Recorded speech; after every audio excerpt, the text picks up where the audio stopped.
ඇඳුම් පැළඳුම් ආදී පිරිසුදුව තබාගෙන ඉන්ද්‍රිය සමත්ත භාවයේ වීර්ය සමාධි අංග දෙක සමතාවයෙන් තබාගෙන අර කලින් කියපුසේ සිතට නිග්‍රහ කළ යුතු අවස්ථාවේ නිග්‍රහ කර සිත වීර්යවත් කළ යුතු අවස්ථාවේ වීර්යවත් කර එලෙසින්ම සිත සතුටු කළ යුතු අවස්ථාවේ සතුටු කොට සිත මැදහත් තබාගත යුතු අවස්ථාවේ මැදහත් තබාගෙන කටයුතු කරන යෝගාවචරයන්ට මේ කියපු සමාධි නිමිත්ත පහළවන්නට පුළුවන්. ඒ සමාධි නිමිත්ත තව තවත් වශී කරගත්තාට පසුව බුදුරජාණන් වහන්සේ වදාළ පළවෙනි ධ්‍යාන ආදී සමාධිය වශයෙන් වදාළේ පළවෙනි ධ්‍යාන ආදී ධ්‍යාන ඒ ධ්‍යාන තව තවත් දියුණු කරගෙන සමාධි සම්බොජ්ජංගේ දියුණු කරගන්නට පුළුවන් වෙනවා.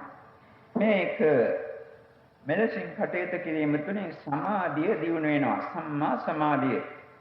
මේක බොජ්ජංග ධර්මයක් වශයෙන් දියුණු කරගන්නට නම් මේ ඇතිව සමාධිය අර අප කලින් කීවාසේ සත්තංපස්සනාවන් දියුණු වෙන ආකාරයෙන් සමාධිය ප්‍රගුණ කළ යුතු වෙනවා. බුදුරජාණන් වහන්සේ වදාළේ මේ මෙත්ත සූත්‍රයේ මුදිතා සහගතං සමාධි සම්බොජ්ජංගම් භාවේති විවේක නිශ්චිතං විරාග නිශ්චිතං නිරෝධ නිශ්චිතං වස්සග්ග පරිණාමී යනුවෙන් විවේකයේ නිශ්චය කරගෙනම මේ සමාධිය දියුණු කරන්නට ඕන.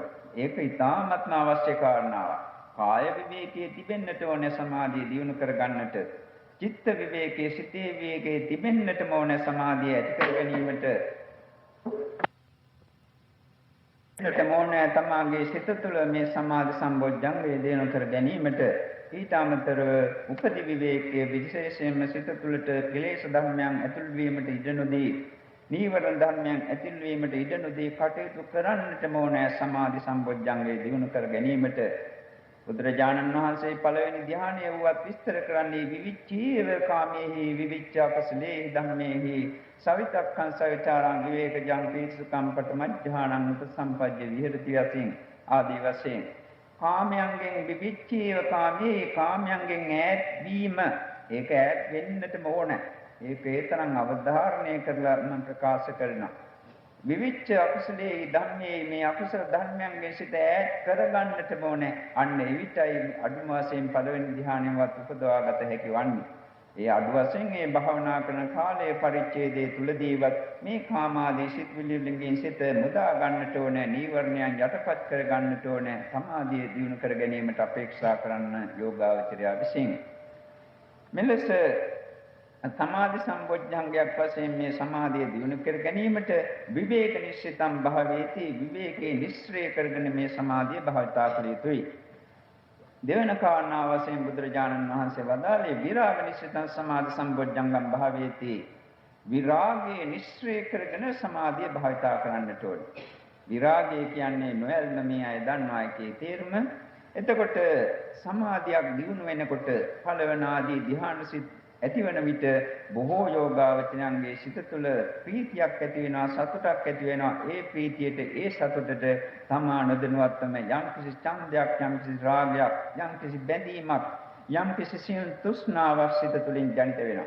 මෙන්න මේ සියුම් තෘෂ්ණාව ජනිත වෙනවා නම් ඒ ධ්‍යාන නිකාන්තය කියලා එකක් තිබෙනවා. එවැනි මේ සියුම් තෘෂ්ණාව දක්වන්නට වචනයක්. එවැනි ධ්‍යාන නිකාන්තයක් තමාගේ සිත තුළ දියුණු වෙනවා නම් සමාධිය වැඩුණත් සමාධි සම්බොජ්ජංගේ වැඩින්නේ. එම නිසා සමාධි සම්බොජ්ජංගේ දියුණු කර ගැනීමට අවශ්‍ය නම් මේක විරාග නිශ්චිතම් භාවේති විරාගයේ ඇසුරු කරගෙනම සමාධිය දියුණු කරන්නට ඕනේ. ඒ කියන්නේ රාගය ඇති කරගන්නේ නැතුව, ඒ ගැන ඇලීමක් ඇති කරගන්නේ නැතුව, ඒ ඇලීම ඇති කර ගැනීමට විරාගය ඇති කර ගැනීමට අවශ්‍ය වෙනවා අනිත්‍ය වශයෙන් හෝ දුක් වශයෙන් හෝ අනාත්ම වශයෙන් හෝ මේ සමාධිය අවබෝධ කර ගැනීම. මේ ඇදැන් හේතු සමාධිය අනිත්‍යයට යන ධර්මයක්.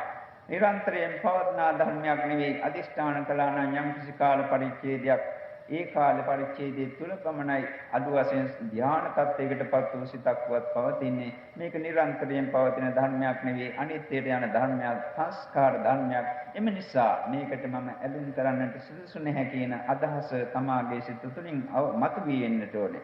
කවුරුත් කීවාට නෙවෙයි හදවතට පෙනී යන්නට ඕන. ඊට අමතරව මේක දුක්ඛ ධර්මයක්. අපි මේ සමාධිය දියුණු කරනවා. සමාධිය ඇත්ත වශයෙන්ම ප්‍රීතිය, සතුට, සුවය ගෙන දෙන ධර්මයක්. පළවෙනි දෙවෙනි තුන්වෙනි හතරවෙනි ආදී ධ්‍යාන ඇති වෙන්නට උපරි ධ්‍යානයන් මතුවන්නට තව තවත් සිත ප්‍රමුදිත භාවයට සතුටට පත් වෙනවා සුඛයටපත් වෙනවා. එසේ වුවත් ඒ සුවය අපි දුකක් වශයෙන් අවබෝධ කරගන්නට ඕනේ.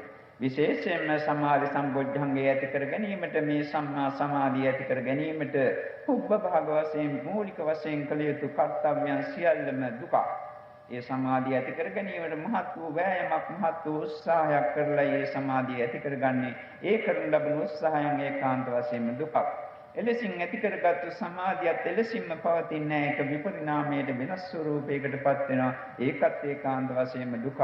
සමාධිය පිරිහුණාට පසු සිත වික්ෂිප්ත භාවයට සිත කලකිරීමකටපත් වෙන ඒකත් සමාධිය තුලින් ඇති වෙන දුකක්. අනිත් එක සමාධිය කියන්නේ සිතේ තුලම පවත්නා සංස්කාර මාත්‍රයක් නාම මාත්‍රයක් විනා වෙන ධර්මයක් නෙවෙයි. සබ්බේ සංඛාරා දුක්ඛා සියලුම සංස්කාර ධර්මය දුකක්.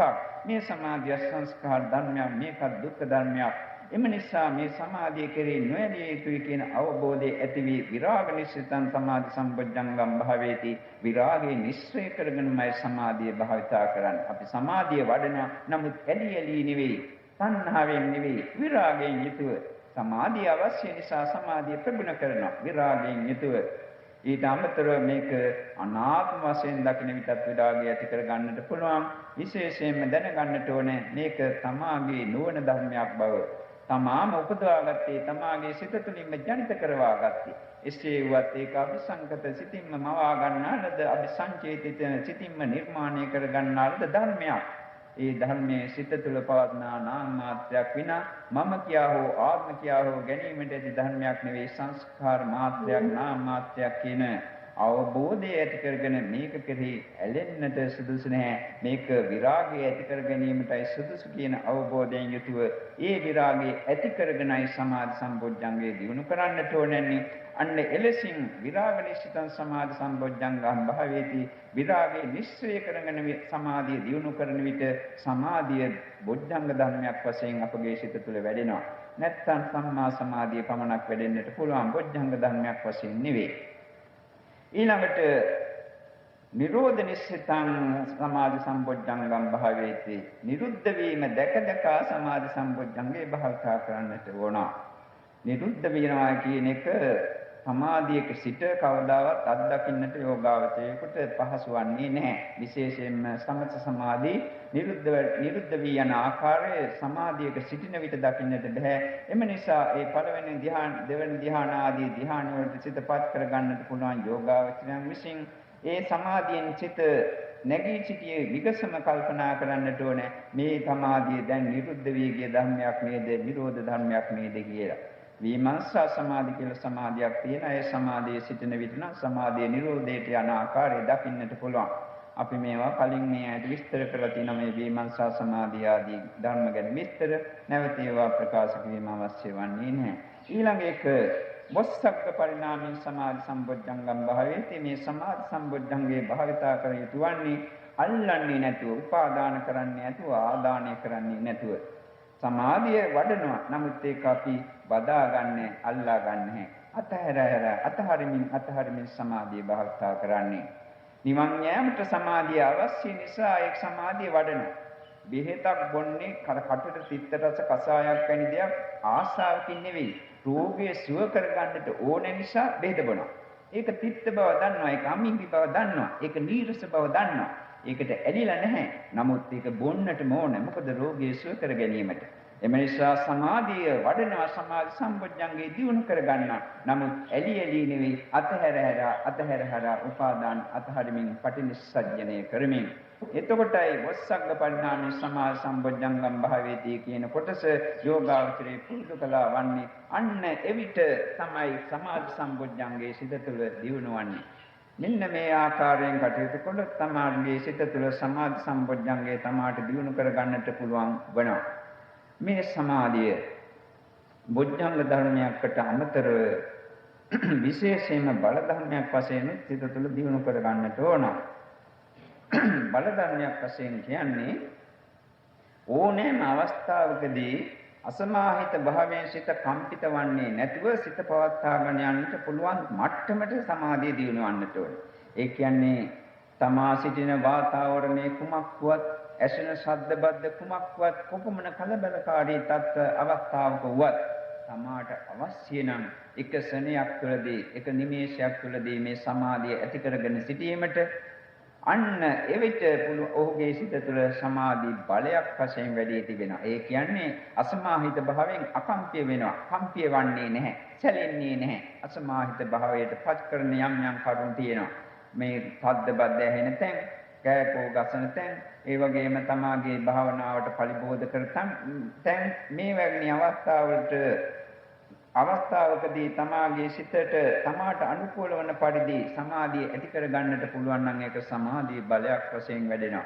සමාධි බලයක් වශයෙන් වැඩෙන්නට ඕනේ නිවන් යන පුද්ගලයන්ට විශේෂයෙන්ම මේ විපස්සනා සමාධි බලයක් තියෙන්නට ඕනේ. හමුවන අරමුණු කවර වාතාවරණයක් යටතේ වුවත් ඒවා කෙරෙහි ඇලීමක් ගැටීමක් නැතුව ඒවැයේ අනිත්‍ය ආදී ලක්ෂණ දැක භාවනා කිරීමට තරම් සිත සමාධිමත් නම් ඒ යෝගාවචරය කොතන භාවනා කළත් තමාගේ භාවනාව තුළින් සාර්ථක ප්‍රතිඵල ගන්නට පුළුවන් යෝගාවචරයක් වෙනවා.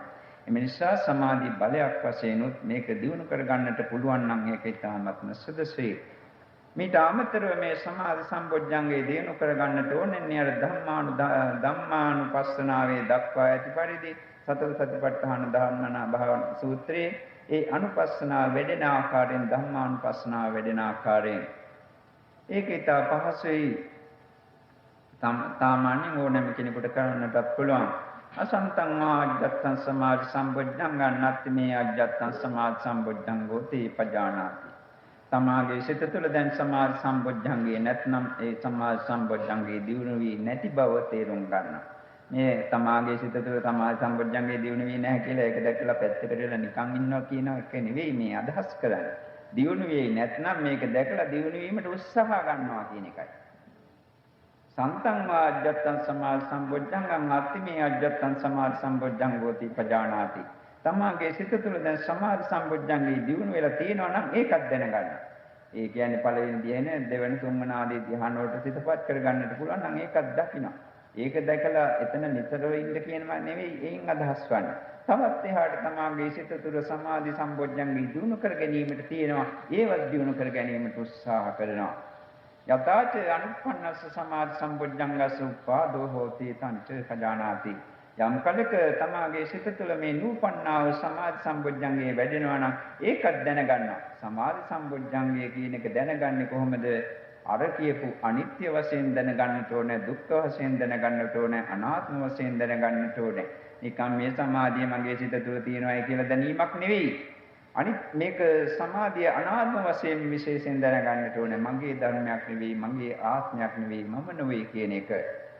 යතාච උප්පන්නස්ස සමාධි සම්බොජ්ජංගස්ස භාවනාය පාරිපූර්ණී හෝති තංච පජානාති. යම් කලක මේ සමාධි සම්බොජ්ජංගේ 100%ක්ම තමාගේ සිත තුළ සම්පූර්ණත්වයට පත් වී ඇතනම් එයත් දැනගන්නවා. ඒ සිදුවන්නේ අනාගාමී මාර්ගඵල සාක්ෂාත් කළාට පස්සෙයි. අනාගාමී වූ කෙනෙකුට සම්මා සමාධිය 100%ක්ම සාර්ථක වශයෙන් සම්පූර්ණ වෙලා තිබෙනවා. එවැනි අනාගාමී කෙනෙකුට එක ශරණයක් තුළදී හතරවෙනි ධ්‍යානයේ දක්වා සිට දියුණු කර ගන්නට පුළුවන්. ඕනෑම අරමුණක් තුළින් සමාධිය දියුණු කර ගන්නට පුළුවන්, ඇති කර ගන්නට පුළුවන්. අනාගාමී කියා සිතාගෙන සිටින අය කල්පනා කරලා බලන්න මෙතන සිටිනවා එහෙම අය තමාට ඕනෑම අරමුණක් තුළින් ඕනෑම විටක ධ්‍යානයක් ඇති කර ගන්නට පුළුවන්. හතරවෙනි ධ්‍යානයේ දක්වා සිටපත් කර ගන්නට පුළුවන්ද කියලා. ඒ සම්මා සමාධිය සම්පූර්ණත්වයට පත් වෙලා විතර තියෙන්නේ. ඒකට නිමේෂයක් සමහරට එක ශරණයකින් ඒ සමාධියක් ඇති කර ගන්නට පුළුවන් වෙනවා. අන්න එවැනි තත්ත්වයක් ඇති වී ඇතනම් ඒකත් දැනගන්නවා. ඊට අමතරව සමුදය ධම්මානුපස්සීවා ධම්මේසු විහෙරති වය ධම්මානුපස්සීවා ධම්මේසු විහෙරති සමුදය වය ධම්මානුපස්සීවා ධම්මේසු විහෙරති. මේ සමාධි සම්බොජ්ජංගේ ඇතිවීමේ හේතු දකිනවා. සමාධි සම්බොජ්ජංගේ නැතිවීමේ හේතු දකිනවා. ඇතිවීමේ සහ නැතිවීමේ කියන හේතු දෙකම දකිනවා. ඒ හේතු දකින්නේ කුමක් නිසාද? මේ හේතුයෙන් හටගත් ධර්මයක්. මේක හේතුඵල දෙකක්. සමාධියේ ඵලයක්. යම් කිසි හේතුවක් තිබුණා ඒ හේතු වලින් ජනිත වූ ඵලයක් විනා මේක ආත්මයක් නොවේ කියන අවබෝධය ඇති කර ගැනීමට ඒකේ ඒ සම්මේ ඒ වගේම සමුදය වය දකින්නේ කොහොමද? වය දකින්නේ කුමකටද? සමාධිය නැති වී යනවා, නිරුද්ධ වී යනවා. ඒ දකින්නේ අනාත්ම ලක්ෂණය තවත් ප්‍රකටව අවබෝධ කර ගැනීමට.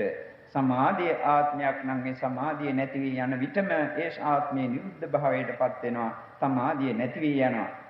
යම් කිසි හේතුවකින් සමාධිය ඇති වුණා නම් ඒ හේතුව නිරුද්ධ වී යන විට මේ සමාධියත් නිරුද්ධ වී යනවා. තමාට ඕනෑ විදිහට පවත්වන්නට පුළුවන් වූ ධර්මයක් නෙවෙයි. මේක හේතුඵල දෙකක් කියන අවබෝධය ඇති කර ගැනීමට සත්පුද්ගල සංඥාව කඩා දැමීමට සක්කාය දිට්ඨිය අස්මිමාන වැනි ධර්මයන් සම්පූර්ණයෙන් උදුරා දැමීමටයි මේ සමුදය සහ වය දකින්නේ. මෙන්න මේ විදිහට මේ සමාධි සම්බොජ්ජංගය ඒ ධම්මානුපස්සනාව වැඩෙන ආකාරයෙන්ත් අපි ප්‍රගුණ කරන්නට ඕනේ. මේ දක්වා අපි ප්‍රකාශ කළ ධර්මයේ සාරාංශය මෙයයි. සමාධි සම්බොජ්ජංගේ භාවිතා කිරීමට උපකාර වන කරුණු අපි 11කින් දහදුරට විස්තර කළා.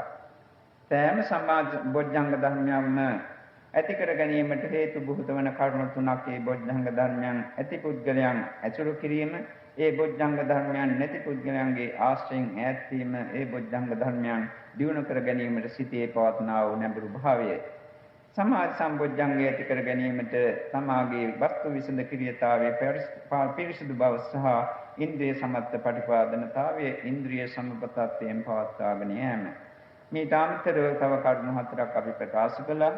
සුදුසු කාලයේ පැමිණි විට සිත නිග්‍රහ කරන්නට ඕන, සුදුසු කාලයේ පැමිණි විට සිත උද්‍යෝගමත් කරන්නට ඕන.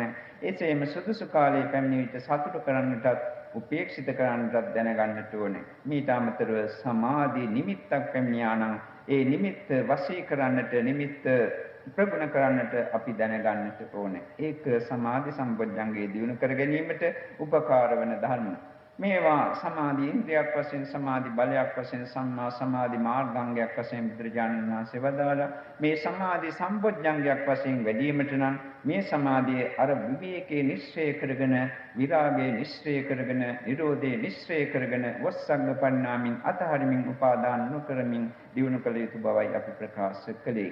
ඊට අමතරව මේ සමාධි බලයක් වශයෙන් ප්‍රගුණ කරනවා නම් මේ ඕනෑම අවස්ථාවකදී තමාගේ සිත සමාධියට පත් කරගන්නට පුළුවන් තරමට සමාධිය දියුණු වෙලා ඇතනම් අන්න ඒ අවස්ථාවේදී සමාධිය බලයක් වශයෙන් දිවෙණී ඇති බවයි අපි ප්‍රකාශ කළේ.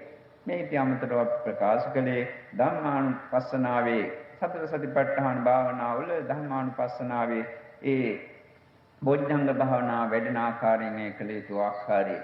තමා තුළ සමාධි සම්බොජ්ජංගේ නැත්නම් නැති බව දැනගෙන ඒක දියුණු කර ගැනීමට උත්සාහ කරනවා.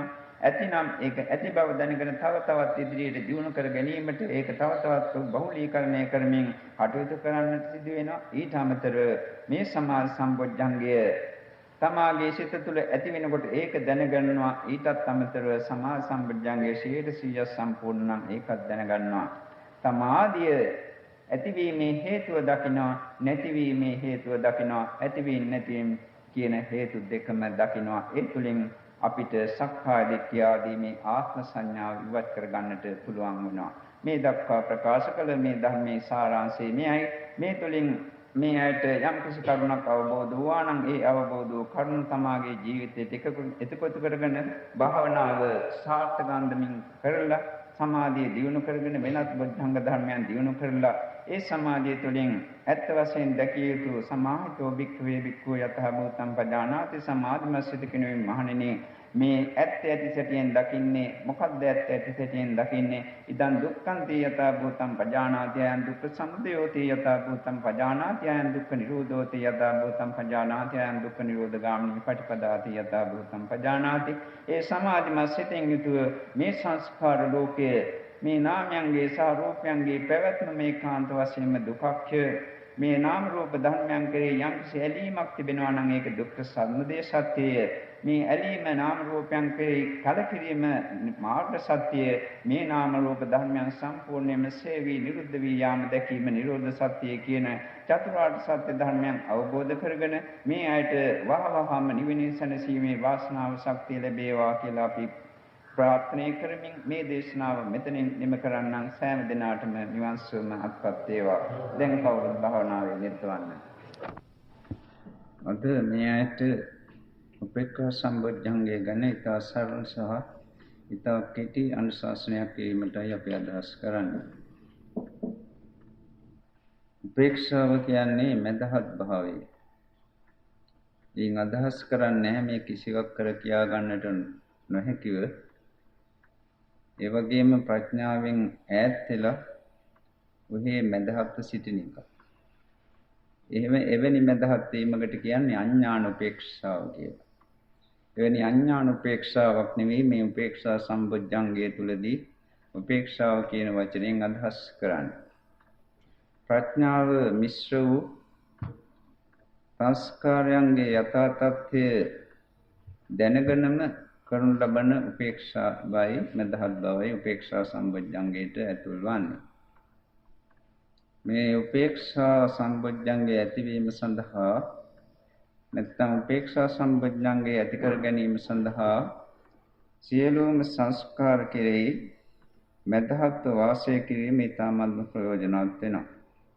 තමාගේ පංචස්කන්ධ ලෝකයේ මෙන්ම බාහිර පංචස්කන්ධ ලෝකයේ කෙරෙහිත් ඒ වගේම පන්නති සියලුම අජීව වස්තුන් කෙරෙහිත් අතීත අනාගත සංස්කාර කෙරෙහිත් මදහත් විසීම බොහෝ දුරට උපේක්ඛා සම්බොජ්ජංගය වැඩි දියුණු කර ගැනීමට උපකාර වෙනවා.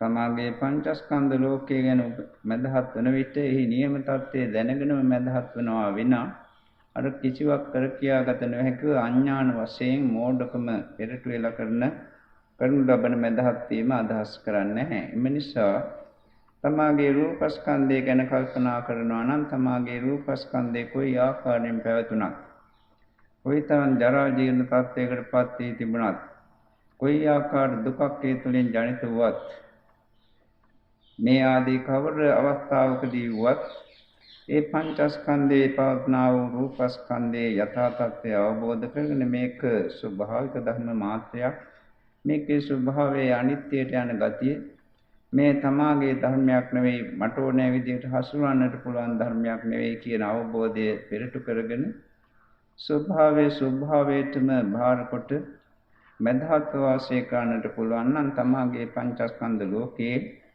මේ රූපස්කන්ධය කෙරෙහි උපේක්ෂාව ඇතුව ඔහු වාසය කරනවා වෙනවා. මෙලෙසින්ම මේ වේදනාස්කන්ධය කෙරෙහි උපේක්ෂාවෙන් යුතුව වාසය කළ යුතු වෙනවා.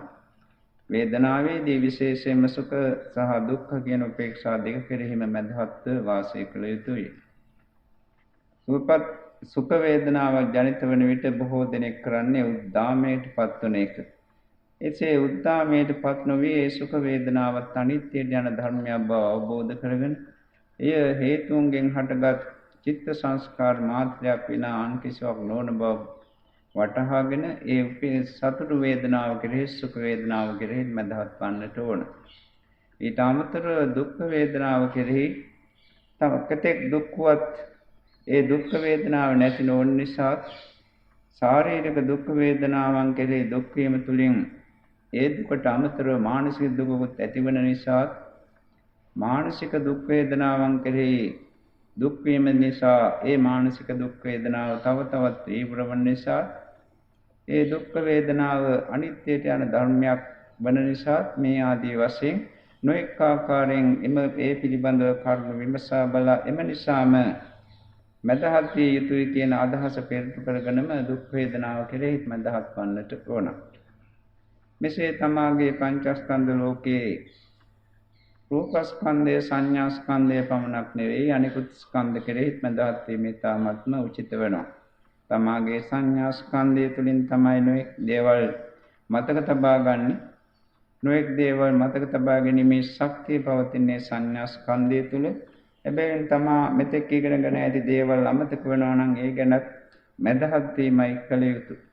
ඒ ගැන දුක් වීමෙන් කවදාවත් ඒට පිළියමක් නොවන නිසා ඒ සංඥාව පවා සංස්කාර මාත්‍රයක් නිසා ඒ බව අවබෝධ කරගෙන මේකත් මගේ ධර්මයක් නෙවෙයි, මේකත් ස්වභාවික ධර්ම මාත්‍රයක් කියන අවබෝධයෙන් යුතුව ඒ ස්වභාව ධර්මයේ ඒ තත්ත්වය ඒ ස්වභාවයට බාර කොට තමා මදහත් වාසය කරනවා නම් එහිදී ඒ සංඥා ස්කන්ධය කෙරෙහි උපේක්ෂිතව වාසය කරන්නට හැකි වෙනවා.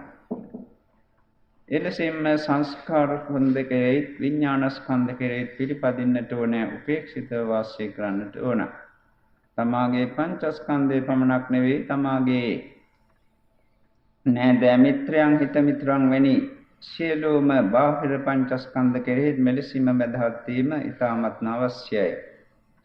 විශේෂයෙන්ම කල්පනා කරන්නට ඕනේ මේ බාහිර පංචස්කන්ධ ලෝකයන් තුල පවත්නා වූ සියලුම ස්කන්ධ ධර්මයන්ු තමන්ගේ නෙවෙයි තමන්ට ඕනෑ විදිහට හසුරවන්නට පුළුවන් ධර්ම නොවේ කියන එක. අප කොතෙක් කැලුම් කළත් කොතෙක් ප්‍රිය කළත් අපගේ දූ පුතුන් සහෝදර සහෝදරියන් මාපියන් නෑදෑ මිතුරන් ආදී සියලුම බාහිර පංචස්කන්ධ ලෝකයන් ඒ පංචස්කන්ධයන්ට අනුකූල කර්මයන්ට අනුරූපව ඉපදී ඔවුන්ගේ මේ ඒ ආවේනික කර්මයන්ට අනුරූපවම සැප දුක් භුක්ති විඳින්මින් සිට ඔවුන්ගේම කර්මානුරූපව මිය පරලොව යනවා. ඒ අය ඒ සත්‍යංගේම කර්මයන්ට අනුකූලවම නැවත උපදීමක් සිදු වෙනවා. එම නිසා මේ කර්මය ගැන සිහිපත් කරලා තමාගේ නොවන බව සිහිපත් කරලා ඒ බාහිර පංචස්කන්ධ ලෝකයේ පවත්නා වූ යථා තත්ත්වය අවබෝධ කරගෙන ඒවා අනිත්‍ය බව දුක්ඛ බව එලෙසින්ම තමාට ඕනෑ විදිහට හසුරවන්නට නොහැකි අනාත්ම ධර්මයන් බව තේරුම් කරගෙන එසේ අවබෝධ කරගෙන ඒ බාහිර පංචස්කන්ධ ලෝකයන් කෙරෙහි මැදහත් වීම ඊ타ත්ම උපකාර වෙනවා මේ බොජ්ජංගයේ සම්මේ උපේක්ඛා සම්බොජ්ජංගයේ ඇති කර ගැනීමට. ඊට අමතරව මේ බාහිර අජීවී වස්තුන් ඒ වගේම ස්වාභාවික ධර්මයන් කෙරෙහි මැදහත් වීම ඊ타ත්ම සුදුසුයි. කිසිම බාහිර සංස්කාර ධර්මයක් අපි කොයි ආකාරයෙන් සිටුවත් අපට ඕනෑ විදිහට හසුරවන්නට හැකියාවක් නැහැ. එම නිසා මේ බාහිර සංස්කාර කෙරෙහි සතුටු වීම හෝ කලකිරීම හෝ නැත්නම් දුක් වීම ඇත්ත වශයෙන්ම අපගේ සිත තුළම පවත්නා වූ මෝඩකම විනා අන් කිසිවක් නෙවෙයි. එම නිසා මේ බාහිර සංස්කාර ලෝකයේ තත්ත්වය අවබෝධ කරගෙන ඒ ස්වභාව ධර්මයන් කෙරෙහි පවා උපේක්ෂිත වීම ඉතාමත් සුදුසුයි. අතිශයින්ම දරුණු පීඩාගෙන දෙන අන්දමේ කාලිකනික විපර්යාසයන් ඇතිවන්නට පුළුවන්. අධික වර්ෂාවන් අධික ඉඩෝරයන් වැනි දේවල් ඇතිවන්නට පුළුවන්. රටේ යුද්ධ කලකොලහල වැනි ධර්මයන් ඇතිවන්නට පුළුවන්. මේ බාහිර ස්වභාවික ධර්ම ඒවා කෙරෙහි අපේ සිත කලකිරවා ගත්තාට නැත්නම් සත්‍රු වාට ඒකෙන් ඇති වැඩක් නැහැ. මේ සෑම දෙයක්ම අනාත්ම ධර්ම අපට ඕනෑ විදිහට හසුරවන්නට පුළුවන් ධර්ම නෙවෙයි කියන අවබෝධයෙන් යුතුව ඒ බාහිර සංස්කාර කෙරෙහි අජීව වස්තුන් කෙරෙහි ස්වභාවික ධර්මයන් කෙරෙහි මැදහත් වීමයි ඊ타ත්ම ප්‍රඥා ගෝචර.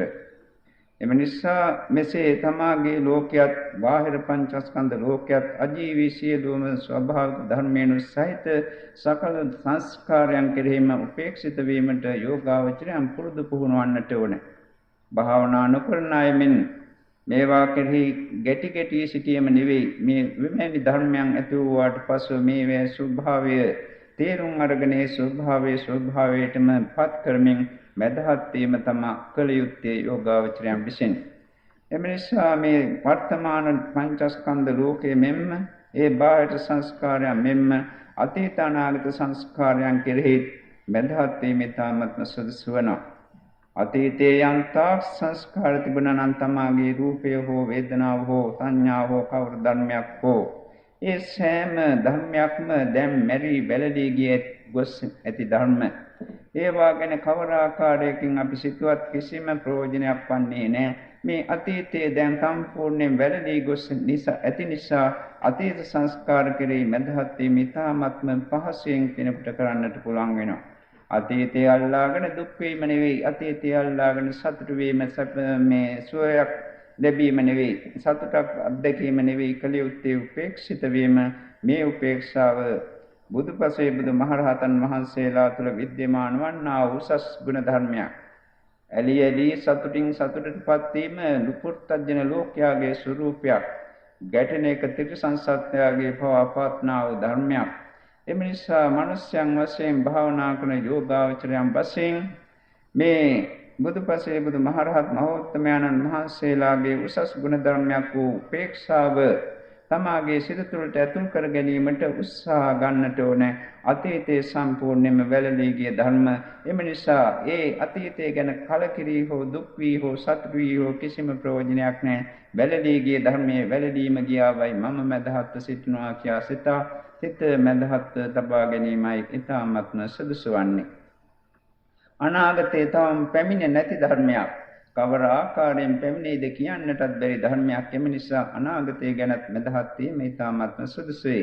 මෙසේ අතීත අනාගත වර්තමාන කියන කාලත්‍රයටම අයත් බාහිර සහ අධ්‍යාත්මික වශයෙන් ඇත්තා වූ සියලුම සංස්කාර කෙරෙහි මැදහත් නුවණින් යුතුවම මැදහත් වාසය කරන්නට පුළුවන් නම් අන්නේ වාසය කිරීම බොහෝ දුරට උපේක්ෂා සම්බොජ්ජංගේ ඇති කිරීමට ඉවහල් වන ධර්මයක් වෙනවා.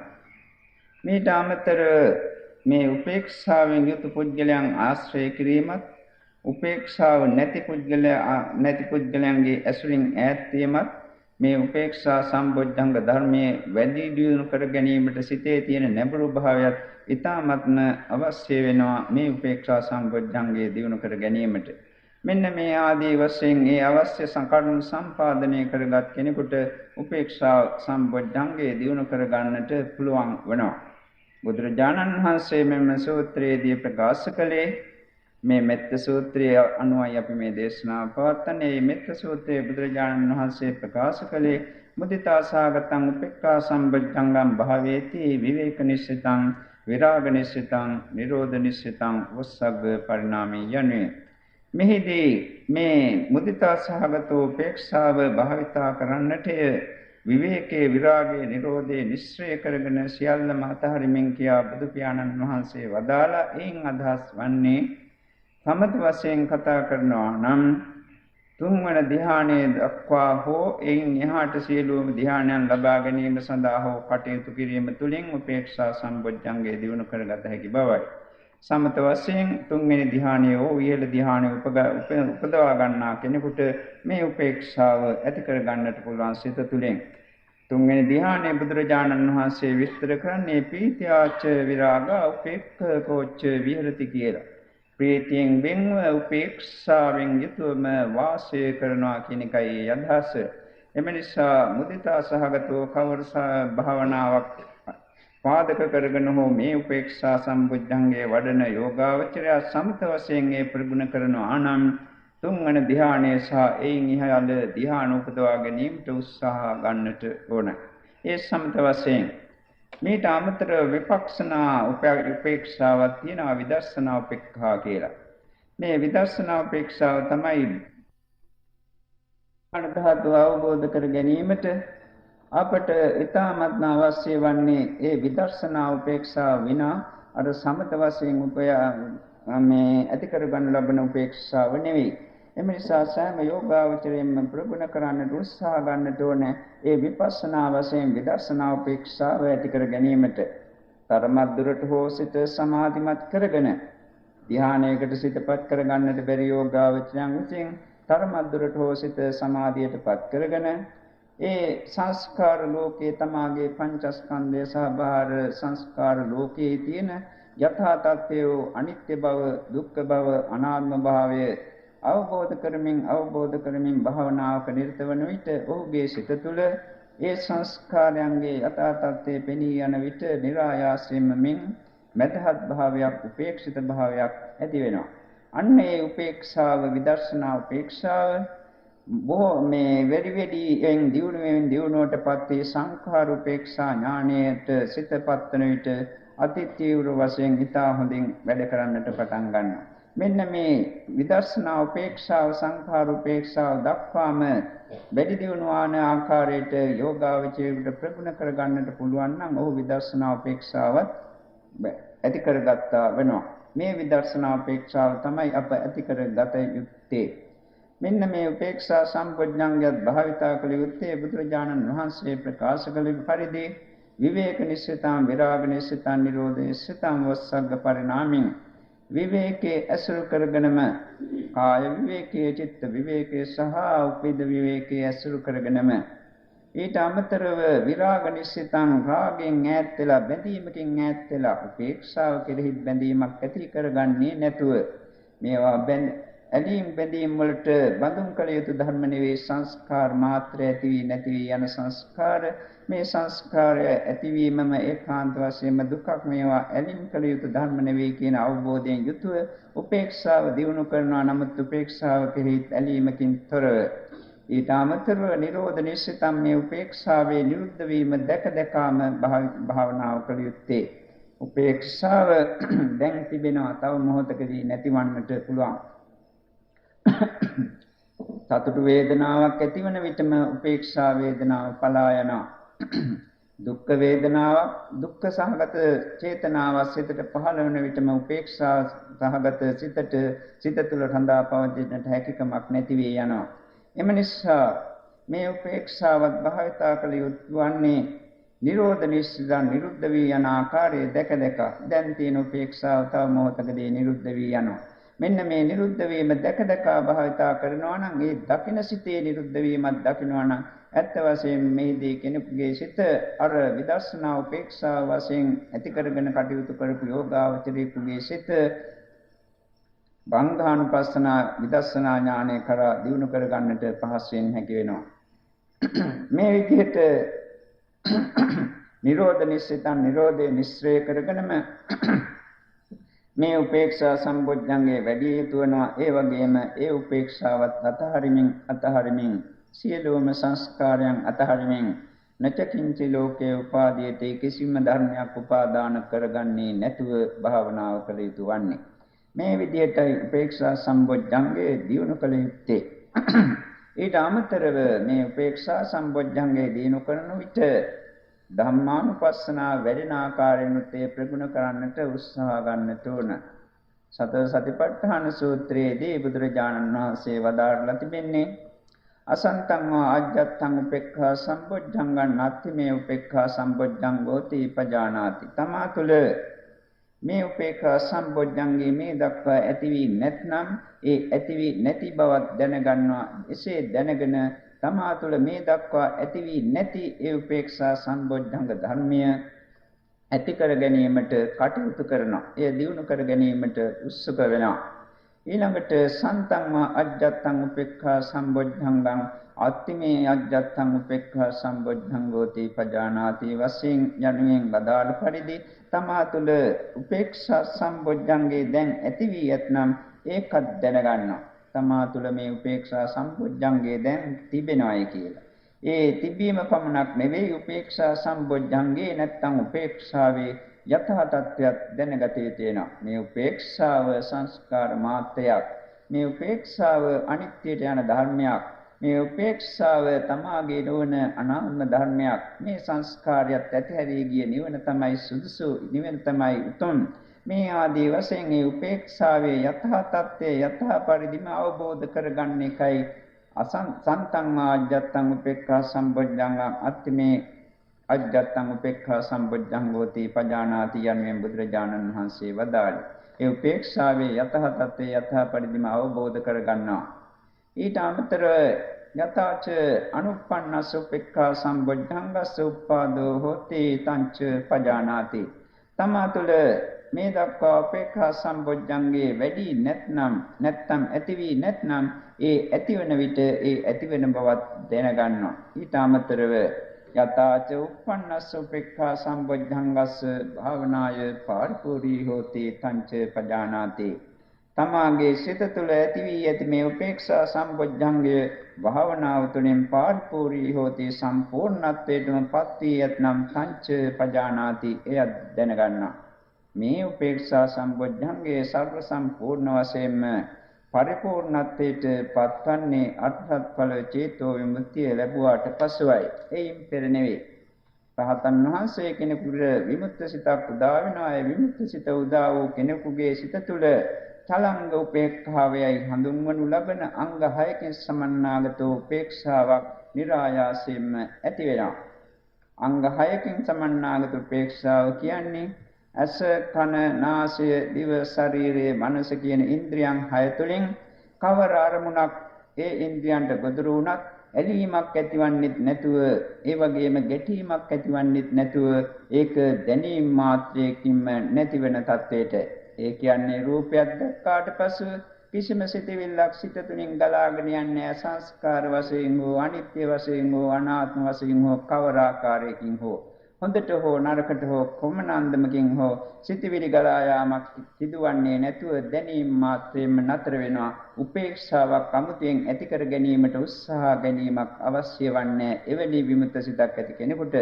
ඒ වගේම තමයි කනට ශබ්දයක් ඇසුණත්, නාසයට ගඳ සුවඳක් දැනුණත්, අනිකුත් ඉන්ද්‍රයන්ට ඒ අරමුණු ලැබුණත් ඒ සෑම අවස්ථාවේදීම සිත සංස්කාරයන්ගෙන් ඈත් වෙලා මැදහත් නිසලව පවතින සංස්කාර ලෝකයේ සිටින් ඈත් වී ගොස් එම සිත තුළ ඇත්ත වශයෙන්ම චලංග උපේක්ෂාව පිහිටලා තිබෙනවා.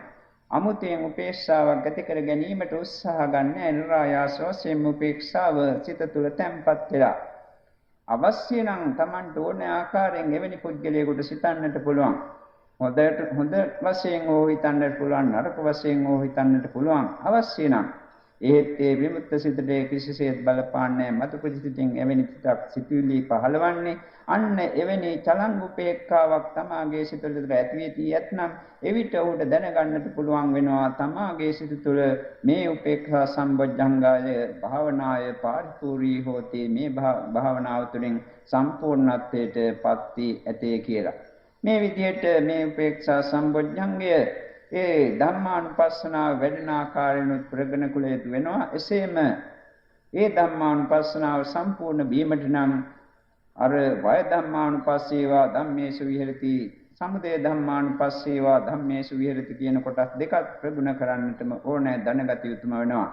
සමුදය ධම්මානුපස්සීවා ධම්මේසු විහෙරති මේ උපේක්ඛා සම්බොජ්ජංග ධර්මය ඇතිවීමට හේතු කරුණු ඇතනම් අන්න ඒ හේතු කරුණු ඇති සමුදයක් දැක දැක භාවනා කරනවා. විශේෂයෙන්ම උපේක්ෂා සම්බොජ්ජංගය ඇතිවීමට සමුදය වන්නේ හේතු වන්නේ යෝනිසෝ මනසිකාරය සහ පස්සේ අපේ නුවණින් සිතන ආකාරයට අනුවයි අපේ උපේක්ෂාව පිහිටා සිටින්නේ. ඊට අමතරව ස්පර්ශයේ මනෝ ස්පර්ශයට අනුකූලවයි මනෝ ස්පර්ශය ඇති වුණොත් පමණයි මේ උපේක්ෂාවත් පිහිටන්නේ. එම නිසා ඒ සමුදයක් දත යුතු වෙනවා. සමාධියෙන් සහ ප්‍රඥාවෙන් යුතුව මේ උපේක්ෂා සම්බොජ්ජංගයේ ඇතිවීමේ හේතුව මේකයි. මේ ස්පර්ශය නිසා, මේ පස්සේ නිසා, එලෙසින්ම මේ යෝනිසෝ මනසිකාරයන් නිසා මේ උපේක්ෂා සම්බොජ්ජංගයේ ජනිත වෙනවා, සිත තුළ ඇති වෙනවායි කියලා. එසේ දැනගත්තාට පස්සේ තව තවත් දියුණු කර ගැනීමටත් උපකාර කටයුතු කරන්නට පුළුවන්. ඒ සමුදය ධර්මයන් තව තවත් ඇතිවීමට, සිත තුළට ඇතුල් වීමට ඉඩ දීමෙන්. එම නිසා ඒ උපේක්ඛා සම්බොජ්ජංගයේ සමුදයක් දකින්නට ඕන. උපේක්ඛා සම්බොජ්ජංගයේ වැයක් තියෙනවා, සේවී යාමක්. ඒ සමුදය ඇතිවීම නිසා උපේක්ෂා සම්බොජ්ජංගයේ ඇති වෙනවා නම් සමුදය නැති වී යනකොට උපේක්ෂා සම්බොජ්ජංගයේ නිරුද්ධ වී යනවා. ඒ නිරුද්ධ වී යන ඒ වෛස්වභාවය දැක දැක භාවනා කරනවා නම් අන්න එහිදී ඒ උපේක්ෂා සම්බොජ්ජංගයේ භාවිතා කළා වෙනවා ධම්මානුපස්සනාව වැඩෙන ආකාරයෙන්. දැන් අප මේ දක්වා ප්‍රකාශ කළේ ඊටාම කෙටියෙන් එහි සාරාංශ කරනවා නම් ඒ සාරාංශයක් ඉදිරිපත් කරනවා නම් මේයි. උපේක්ෂාව කියන්නේ අඥාන උපේක්ෂාව නෙවෙයි, ප්‍රඥාවෙන් යුතු මදහත් භාවය. තමාගේ පංචස්කන්ධ ලෝකයේ කෙරෙහි, බාහිර පංචස්කන්ධ ලෝකයන් කෙරෙහි, අතීත අනාගත වර්තමාන අජීවී සජීවී සියලුම වස්තුන් කෙරෙහි මදහත් වීම මේ උපේක්ෂා සම්බොජ්ජංගයේ දිනු කර ගැනීමට උපකාර වෙනවා. ඊට අමතරව මේ උපේක්ෂාවෙන් යුතු පුද්ගලයන්ගේ ඇසුරත්, එවැනි උපේක්ෂාවක් නැති පුද්ගලයන්ගේ ආශ්‍රයෙන් ඈත් වීමත් උපේක්ෂා සම්බොජ්ජංගයේ දිනු කර ගැනීමට, සිත තුළ පවර්ණා වූ නැඹුරු භාවයත් උපේක්ෂා සම්බොජ්ජංගයේ දිනු කර ගැනීමට උපකාර වන ධර්ම. මේ උපේක්ෂා සම්බොජ්ජංගයක් වශයෙන් මුදිතා භාවනාව හෝ කවර භාවනාවක් තුළින් එය දියුණු කර ගැනීමට අපේක්ෂා කරන යෝගාවචරය විසින් සමත වශයෙන් ඒ කරනවා නම් තුන්වන ධ්‍යානය දක්වා හෝ එයින් එහාට ධ්‍යාන දක්වා සිත උපදවා ගැනීමට උත්සාහ ගන්නට ඕනේ. තුන්වෙනි ධ්‍යානෙන් එහාට උපේක්ෂාව පිහිටන්නේ සමත වශයෙන්. විදර්ශනා වශයෙන් කටයුතු කරන විට මේ සංස්කාරයන් අනිත්‍ය ආදී වශයෙන් සම්මස්නය කරමින් ඒ ස්වરૂපේ යථා පරිදි දකිමින් ඒ සියලුම සංස්කාර කෙරෙහි ඇලෙන්නෙත් නැතුව ගැටෙන්නෙත් නැතුව ප්‍රඥාවෙන් යුතුව මදහත් සංස්කාරයන් සම්මර්ෂණය කරමින් භාවනාවක නිරත වන්නට ඕන. එවිට විදර්ශනා උපක්ෂාව පිහිටනවා.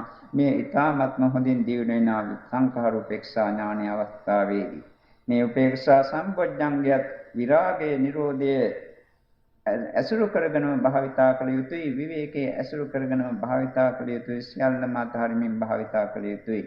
ඊට අමතරව මේ උපේක්ෂා සම්පොඥංගයේ ධම්මානුපස්සනා වැඩෙන ආකාරයෙන් භාවිතා කළ යුතු බව අප කීවා. ඒදී තමා තුළ මේ උපේක්ෂා සම්පොඥංගේ නැත්නම් නැති බව දැනගෙන ඒ උපේක්ෂා සම්පොඥංගේ ඇති කර ගැනීමට කටයුතු කළ යුතු වෙනවා. තමා තුළ උපේක්ෂා සම්පොඥංගේ ඇතනම් ඒ බව දැනගන්නවා. ඒ උපේක්ෂා සම්පොඥංගේ යථා තත්ත්වය දකිනවා. මේවා සංස්කාර, මේවා අනිත්‍ය ධර්ම, මේවා අනාත්ම ධර්ම, මේවා ශූන්‍ය ධර්ම ආදී වශයෙන්. ඊට අමතරව මේ උපේක්ෂා සම්පොඥංගේ තමාගේ සිත තුළ භාවනාව තුළින් තරංග උපේක්ෂාව පිහිටලා සම්පූර්ණත්වයට පත් වී ඇතනම් එයත් දැනගන්නවා උපේක්ෂා සම්පොඥංගේ සමුදයක් දකිනවා, වයක් දකිනවා. මේ සමුදය වය කියන දෙකක් දැක භාවනා කරනවා. මෙන්න මේ ආකාරයෙන් කටයුතු කරන පුද්ගලයෙකුට උපේක්ෂා සම්පොඥංගේ දියුණු වෙනවා. මේ උපේක්ෂාවමයි ඇත්ත වශයෙන්ම නිවන සාක්ෂාත් කිරීමට බෙහෙවින්ම උපකාර වන්නේ. එම නිසා මෙම යෝගාවචරයන් අද දවස පුරාම මේ උපේක්ෂාවෙන් යුතුව මේ දක්වා කියන ලද සත්බොධ්‍යංග ධර්මයන් වැඩෙන ආකාරයෙන් භාවනාවේ නිරතවන්න. එසේ භාවනා කිරීමේ කුසලයේ තුලින් ඒකාන්ත වශයෙන් මේ සෑම දිනාටම නිවනින්ම සැනසීමේ වාසනාව ශක්තිය උදා වේවා කියා කියමින් අප මේ දේශනාව මෙතනින් නිම කරනවා. සෑම දිනාටම නිවන් සුවපත් වේවා.